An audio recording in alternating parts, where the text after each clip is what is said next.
Full Auto was released 10 months ago, during the 360's infancy. It scavenged the best features of current-gen games, namely Burnout's temperamental tendency for things going boom, and the Prince of Persia's spatial appetite for time. Throw in some guns and the promise of destructible environments, and there you have it, a next-gen racing game, and one which was completely average. Now, Full Auto 2 Battlelines arrives in a similar predicament for the PS3. Let's see if these Irish twins are identical, or if Battlelines is destined for better things.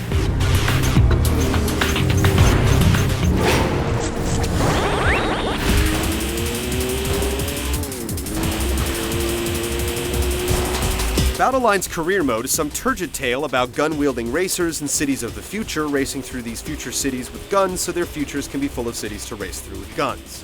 The story doesn't matter, but it frames the game for this heart of the offline offerings.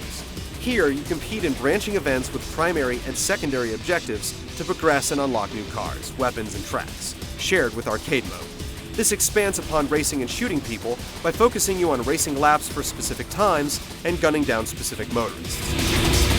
More creative objectives sneak into the secondary objective, a nod in the right direction for dragging out playability. Online lets you compete in 4-player ranked matches, if the stars are aligned, and PS3 owners who own Full Auto 2 are actually online actively trying to play a ranked match. The lack of numbers for each race is disappointing, but not as irritating as the fact that it's only 4 players. Duos and threesomes need not apply. Unranked matches let you get down with 2 or 3, but again, this requires some luck. The graphics and frame rate are both remarkably solid, with all the explosions, bullets, cars, and mines filling up the screen with their particle effects.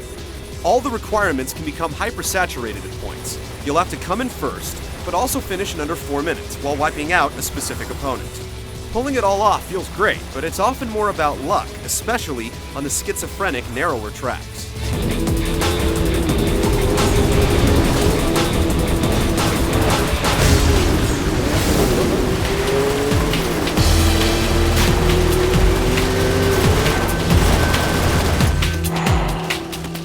Now, the before-mentioned schizophrenia sounds like a proper virtue for bouts of gritty gunning and rough riding, but these complications trickle down into some of the core gameplay, mainly the controls.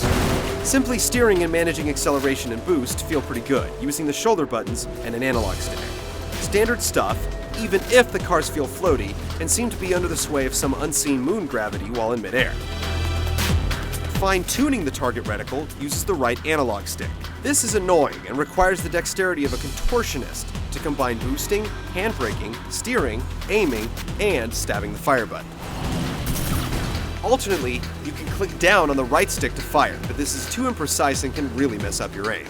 If you do mess up, or come this close, you can tap the unwreck button, which does the time unravel thing if you have enough juice in your power gauge. Of course, if you drove into a building going 100 miles an hour, no matter how hard you press the brakes the second time around, you'll be repeating history.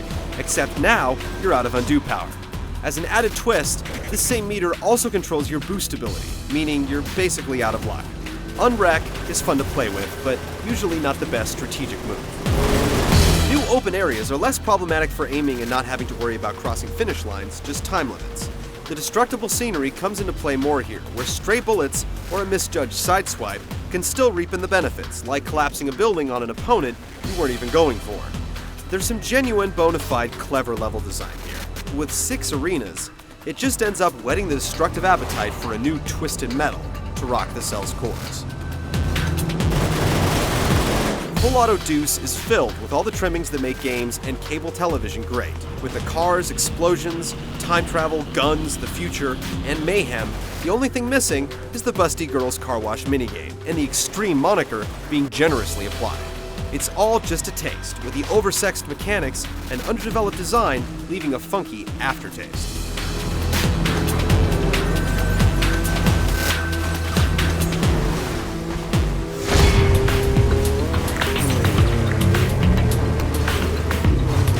Arena mode alone makes Full Auto 2 a better game than its predecessor, even if the two games are scarily too similar. It's also a smoother ride in other areas as well, but it really just scribbles in the margin. This is 100% rental material, which, considering the poor quality of a lot of the PS3 exclusives so far, is saying something. Just don't expect a completely new game. or to play it online.